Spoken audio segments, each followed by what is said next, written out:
Welcome to this latest edition of ABN Cast. It's a special edition for the next 20-25 minutes or so. We're going to be previewing the T2RL Engage conference, which ABN is really delighted to have been asked to be a media partner for again this year for the third year in a row. The event will be taking place later in the year in September. And joining me are Bert Craven and Ian Luck from T2RL to talk about what people can expect. So welcome, guys, and thanks for joining us on today's ABN Cast. Thanks, Lee. Nice to talk to you, Lee. Hope you're all well.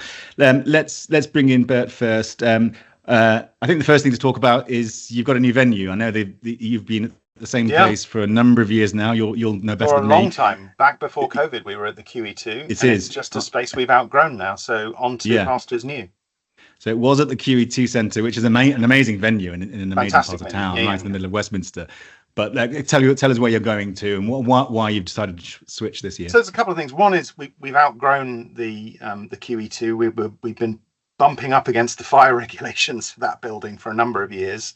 And so we've decided to give ourselves a bit more space so we can increase the number of attendees. So we're moving to a venue that I think is about 650.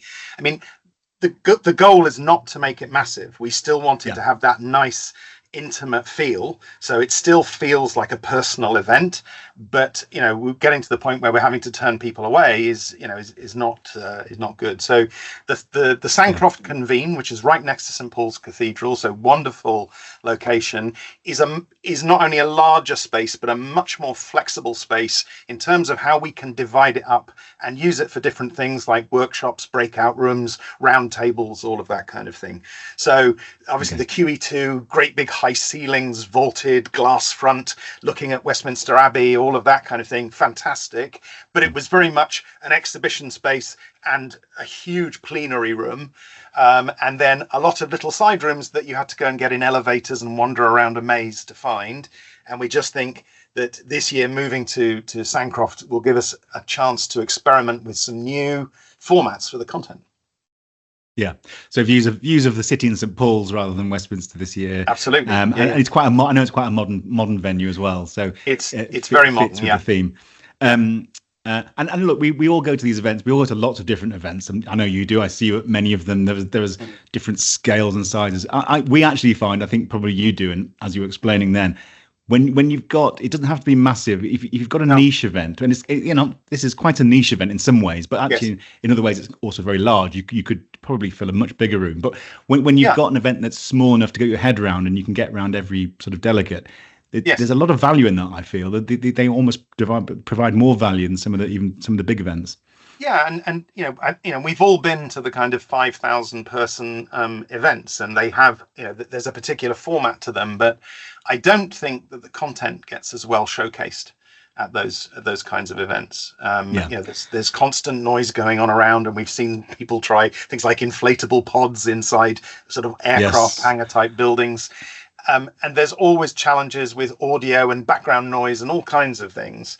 And at the end of the day, I think actually having really content focused, sort of tighter, smaller groups of the right people. I mean, we are a procurement organization. When people come to our event, as I like to tell our sponsors, it's a buy signal. They come to our event because they're thinking about buying something. And they want the advice. I've seen those events where they use the sort of silent disco headsets. Right, and it can work, but actually your event, for those who haven't been, is very much content led. The trade show is sort of secondary. I mean, there's almost 50-50, but actually in some ways you're going there for the content, aren't you? Yeah, and we create lots of space and lots of time for networking. But equally, we think that the content is important. The airlines and providers who come to our conference to talk have important things to say, and we work very carefully on that agenda to make sure that those topics are really punchy and relevant. And it's good to kind of get everybody off the exhibition floor and all sitting down, focusing on that content, and most importantly, interacting with it. In one of those huge conferences, it's very difficult to have interactive content, but we do like to focus on interaction. And the overall format is very familiar. It'll be sort of over 3 days essentially, but an afternoon on the Monday and Tuesday, Wednesday being the main days, and no doubt a very exciting evening on the Tuesday night, which you always excel not at. giving you any clues, Lee. But no, okay, we won't push you on that. But you always have an amazing venue somewhere in London. I don't know how you're going to run out of venues eventually, but I think we've got a way to go. There are a lot of nice places in London, so we're trying to go around all of them if we can. Yeah. Yeah. Well, Ian, let's bring you in on some of the content. When you think about what, I mean, it doesn't seem like a year ago since we were probably having this conversation. Been the build up to the 24 event. We're here again already in 25. Probably quite a bit's happened, but what are you looking forward to in terms of the discussions of this year that you think are going to be more interesting for the delegates to take on the discussion from last year's event? I think we are really interested in trying to find out what's actually really kind of happening rather than planning and people sort of looking a few years ahead. We're trying to understand what's actually being implemented now, or at least sort of this year. Last year we had Virgin Australia on stage saying they were going to make their first order this year. They wouldn't be drawn on when they would make their last sort of legacy booking, but they said they'd make their first new booking in the new Sabre system this year. We had BA on stage. We had a big announcement recently. Air France KLM announced that they were going to make their sort of future plans with Amadeus for the future of their systems. So it feels like we're at the start of the sort of doing phase. For the last couple of years we've been a bit more of a sort of planning phase on the technology side. There's been a lot. It feels like there's been many years of discussing the why. We've moved on. Have we moved on from that? Now it's the how, isn't it? Yes, I think so. I hope so. I mean, that's why we've kind of the focus this year, we call it kind of delivering on the promise. We've spent a lot of years talking about the promise that moving to this new paradigm holds, the offer order management, the OSD paradigm. The big deals have been signed, right? Last year there'd been a couple. Now this year, that we're looking at some fairly significant deals have been signed and deliveries are beginning. And so this is going to be the year where we start to see, are we delivering on that promise? Is that modularity appearing? Are the standards getting bedded in? Is the promise of this incremental revenue and customer experience? Is that really is that what we thought it was going to be? So I think there'll be some really good opportunities to talk about the lessons that we've learned, the things that are what we thought they were going to be, and equally the things that are not what we thought they were going to be. Not necessarily bad, but just different. And I think that, the early movers here are going to have important lessons and information from the people who are just about to take that first step. And I think that those are the kinds of people who come together at our conference. And it's all of those conversations that go on the floor between, I heard you were implementing this. How did you get on with that? And so on. Often the discussion comes down to, well, this sounds great. I mean, it sounds like almost like a no-brainer, but when? How quick? And that's always a big debate in aviation. How quick can we move? And look, you'll have all the players there, the ecosystem, all the stakeholders. There are some with a vested interest in moving more quickly than others. And we know who we're talking about, but the industry needs probably to move together to quickly collaborate to go quick. I think. Do you feel that the industry is in a position where they want to go at speed now and speed up the pace of change? I think so. I mean, we all recognise that we operate in this kind of complex, interconnected industry where we sell each other's products via Interline, and we have thousands of retailers all over the world selling airline tickets, and then we have other ground transport and hotels, and so we have this fun, interesting, complicated, messy industry that we all live in, and the technology underneath it is interesting, to sort of use the British meaning of that word. Understated. But it does feel like the technology change. I think the big vendors are investing heavily. They want to see a return on that investment. They've done lots of work to kind of build their products. That they're still building some of those products, but there are certainly vendors that are keen to move quickly now. There are some airlines that are really keen to start realizing the value from some of the effort that they've put in over the years.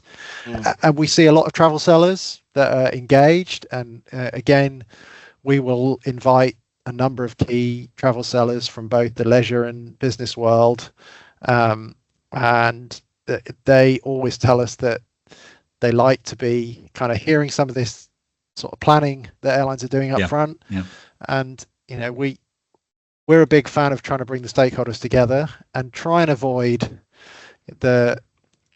everyone's got different stakeholders, everyone's got their shareholders, but at least if we can get people kind of working together as much as possible, we avoid the kind of mistakes by lack of communication. At least if we're all there, we're talking, we're up front, we can try and move forward together.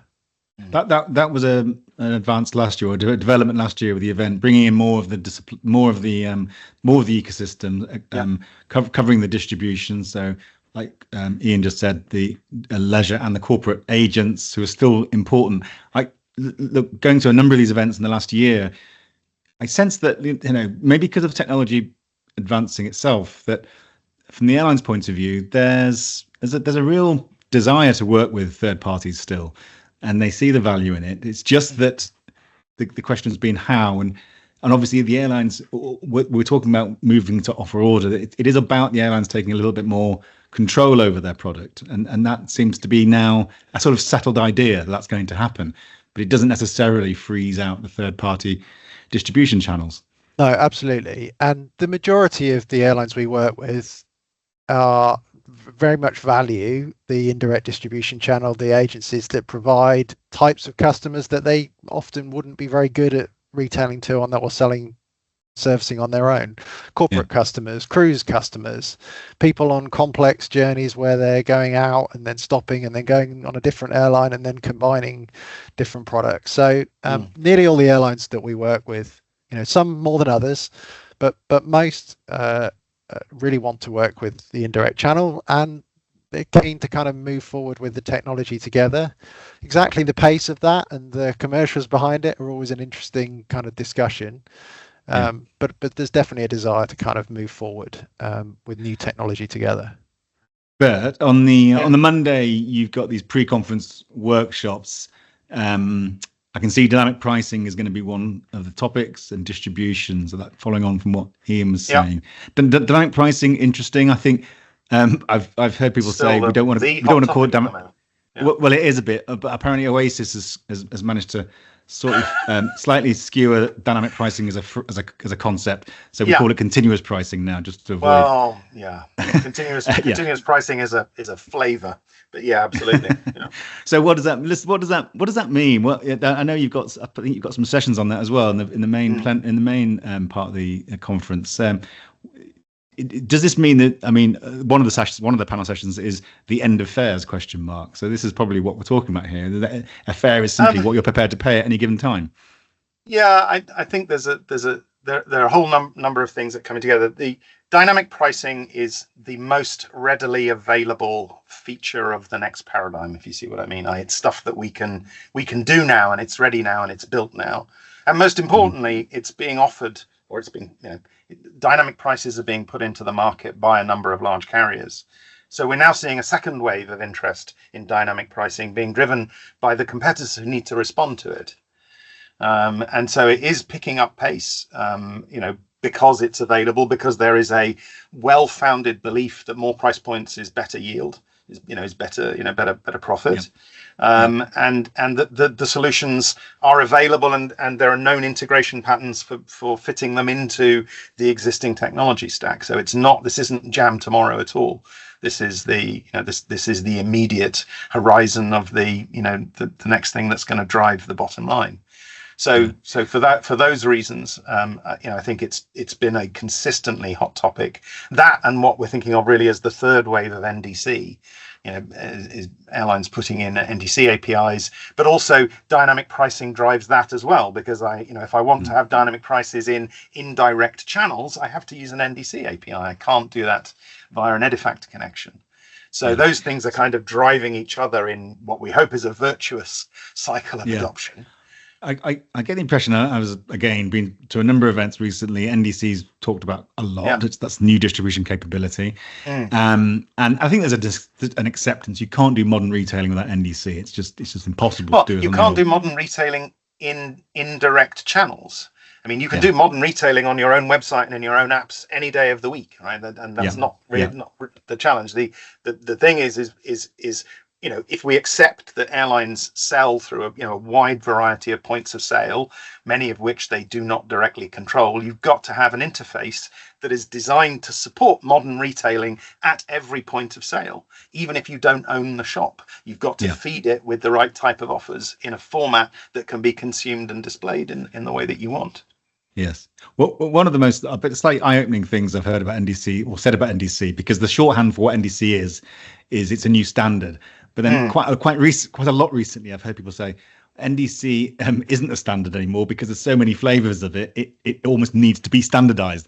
And that makes you think, oh my God, I slap your head and go, God, really? Are we still only talking about standards now, even today? Well, is there some truth in that? Or is there a need to standardize NDC now? Lots of standards have a wiggle room, right? The P&R is a standard, but getting every single agency to use every field of a P&R in exactly the same way and have the email address in the right field and there's always some wiggle room around standards. And, standard use of a standard tool is different from the existence of the standard tool. Now, there are maybe well-founded arguments for maybe the NDC standard isn't tight enough, but very rigid standards also are maybe harder to adopt. So you've got this constant trade-off of creating something that is flexible enough for people to adopt and use broadly versus the obvious slight wild west of different implementations. And is future-proofed, I guess, because things change. Well, exactly. I mean, and we'll go back to the danger of putting the word new in the title of the thing.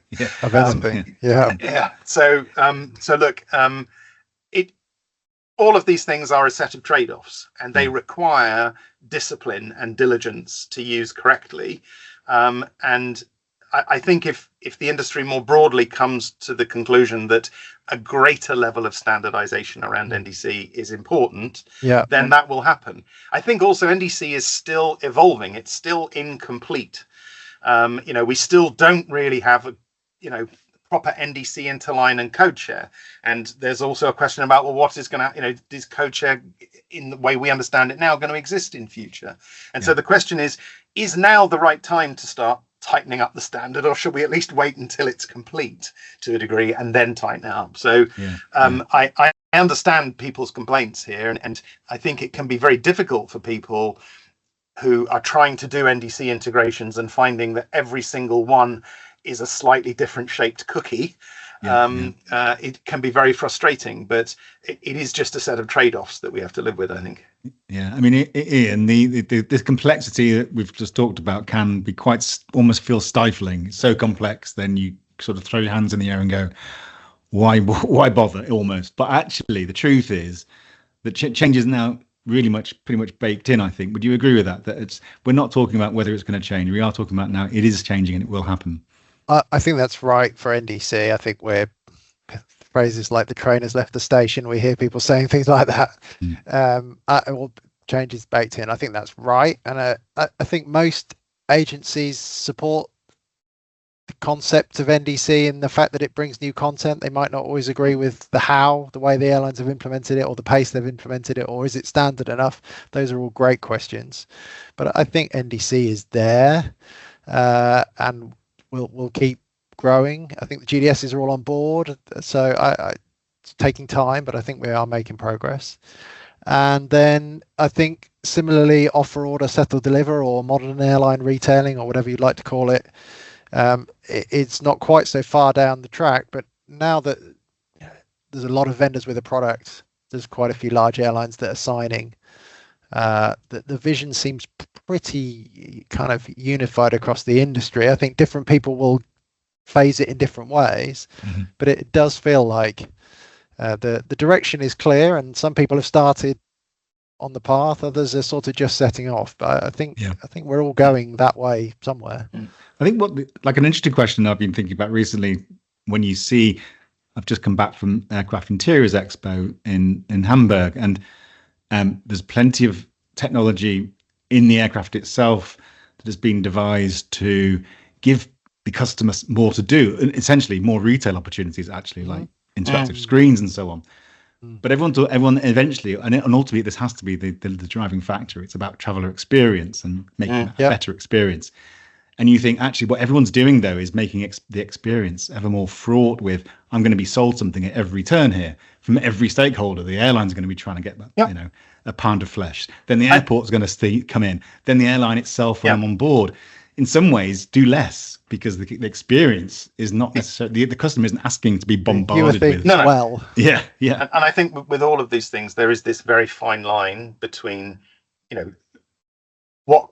what customers are going to respond positively to and what is going to tip the scale into kind of the ick factor and leave me alone and stop bombarding me with stuff and so on. And I think, different people have different thresholds for that kind of thing. And it's the same with all of these things. No, it's like AI or any of the things that are being driven really hard is there's a usefulness benefit factor to it, and then there's a kind of a slightly icky, spooky, I don't like this, nuisance. And finding that balance is just going to be it's going to be an exploratory activity. I don't think anyone has got the exact answer. Where exactly is the line between making people useful additional services and constantly seeming to be bombarding them with offers. Yeah, there's an interesting point made last week at the Passenger Experience Conference, is that there are moments, particularly obviously on board the aircraft, where the passenger actually wants to sleep. Well, a sleeping passenger isn't spending any money. No, but that's actually right. that's the experience they want. Well, unless you're able to sell them a Sky Nest or a exactly go to sleep goggles or whatever it is, you're never going to stop people from trying to monetize every element of the experience. And for any given thing, there'll always be some takers. There'll some people who say, "Oh, that's a great idea," and other people will be kind of rolling their eyes and going, "Oh, not another one of those." Yeah, because the key thing is it's easy to interact and easy to retail and then pay for. And I know payments is going to be a track and service and all of those things. Yeah, you want to make all of those processes straightforward and easy, so that if people do want to engage, they can. Yes, and you're right, payments is going to be a big focus. That's often a critical part of the process, which can be frustrating if it doesn't work well. And it is a big factor in, once you've got past the offer and the order, actually making the payment in an efficient way and having choice about how you do it, and changing methods if you want to should all be straightforward. And we're going to focus a lot of time on that as well. We will, and we'll talk to one of your colleagues, actually, Ian, in a future episode of ABN Cast, purely on the payment side of things. So we won't go into much detail on that. Just a final thought before we wrap up, because time's gone extremely quickly and we're near the end. But we're talking about this because the fundamentals are still there. That the airlines themselves, this isn't going to be popular out there, but the airlines themselves need to make more money from what they do. They don't really make a lot of money. Lots of billions of pounds are sort of thrown around the industry, but at the end of the day, margins are not particularly great when you are operating an airline. There's a lot of things you have to do outside of retailing. It's a hugely complicated industry, and the return has to be improved for the industry's health generally, because the aviation industry clearly is at the heart of the travel industry. Yeah, I think that's true. I think there's a lot of different opinions about where does that extra money come from? Is that additional spend from customers buying things that they wouldn't otherwise have bought, or is that the same spend but going to the airline? Is it a bigger share of an existing wallet, or is it a bigger wallet? Are airlines leaving money on the table, or are they basically looking to take it from other players in the value chain? Where do you see either airlines have got most opportunity, or B, where should they be going for? Should they be looking to expand the wallet into other areas rather than trying to take more from the customer when the customer's already spending quite a lot? Yeah, I mean, I think what we've learned over probably the last 20 years of airline retail, if you like. I mean, since the LCCs came along, certainly, and the whole airline experience got more unbundled, and there's been a shift to this focus on ancillary revenue. I think there's still a long way to go on ancillary revenue. And what we've learned is that if you make it's simple and easy to and convenient. People will consume. They will buy additional services to make travel more comfortable and convenient.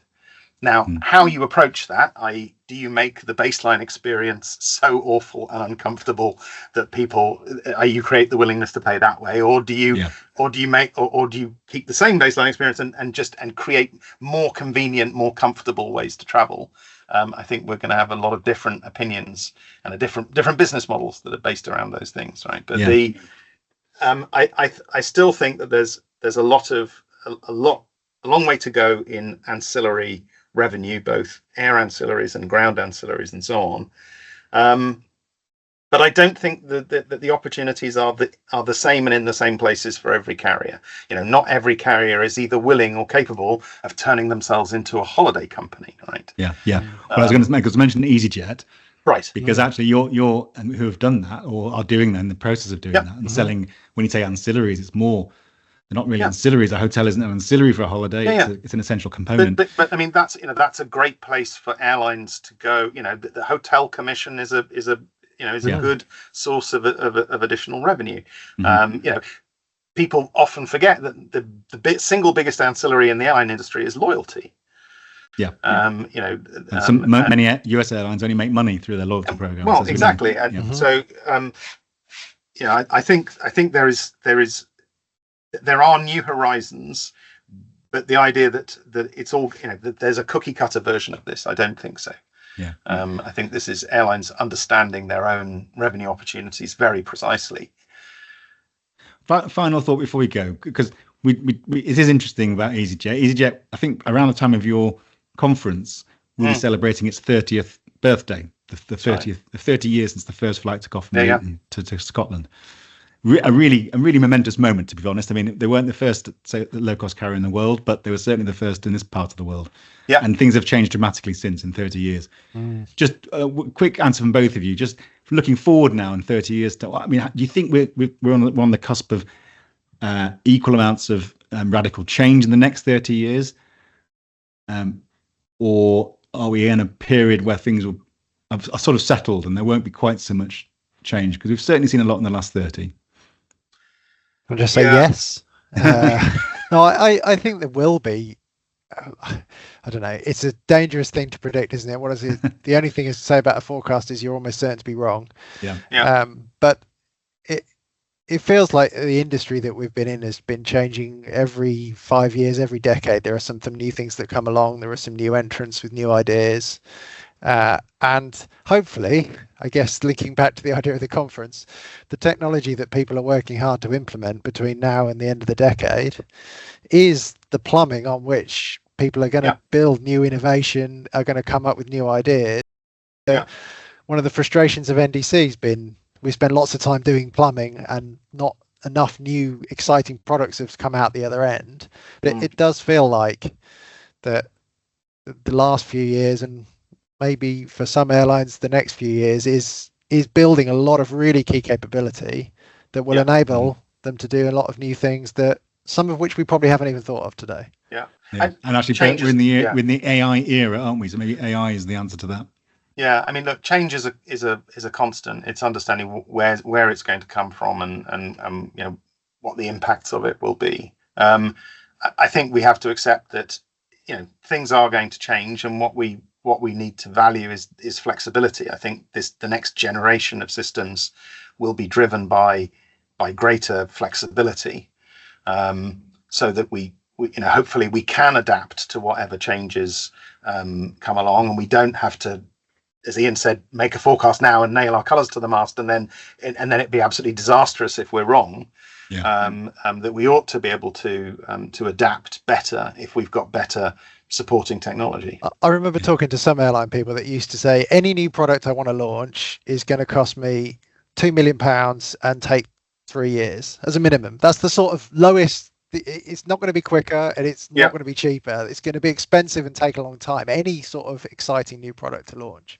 And I think that's the big promise of what we're trying to get to, is the idea that you would be able to come up with a product and get much more into I'm going to do test and But, learn, implement quickly across all the channels. But the point is, it's never fast enough, because Ian, obviously you've worked in organisations where it's £2 million in 3 years, and you were talking about EasyJet. I mean, I worked at EasyJet, for 7 years, and they were absolutely scandalised. They would have to wait for the next release to get something done, and that might only have been 6 weeks, but it still wasn't fast enough. So it's never quick enough for the people who are trying to drive the business. So.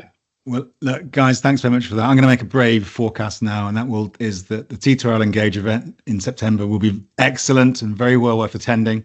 Is that fair enough? That's a good forecast. That's a good forecast, Lee, based on past performance. I think I can. I'm pretty sure of that. And look, thanks for your time. We look forward to seeing you there and all your delegates and being part of the event again this year. So thank you very much. We'll see you then. Thanks, good guys. to talk to you. Bye now.